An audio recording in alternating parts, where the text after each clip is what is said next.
Il-Viċi Kap tal-Partit Nazzjonalista David Agius ma felaħx ikun pożittiv aktar minn sagħtejn dwar il-proġett ta' restawr f'dik li kienet il-binja tal-Kafè Premier. Agius kien preżenti għall-inawgurazzjoni ta' din il-binja li bdiet tilqa' fiha l-uffiċini tal-Kunsill Lokali tal-Belt wara investiment ta' 300,000 euro. Dan wara li l-Gvern xtara lura din il-binja storika fil-Belt biex talura lill-komunità.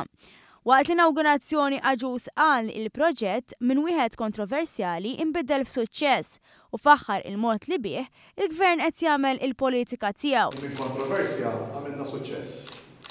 U naħseb li llum huwa l-mument fejn ngħidu hekk għandha tkun il-politika. Nitkellmu ma' xulxin u nsibu l-aħjar mod.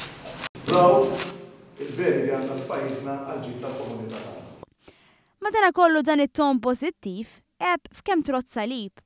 Sagħtejn wara il-Partit Nazzjonalista ħareġ stqarrija iffirmata minn David Agius stess fejn ma qdret dan il-proġett. L-istqarrija saħansitra qalet li il-Partit Nazzjonalista kien għadu u se jibqa' kontra dan il-proġett li wassal biex il-komunità Beltija illum għandha kunsill lokali u berġ tas-saħħa li jixrieq ilha fil-qalba tal-kapitali.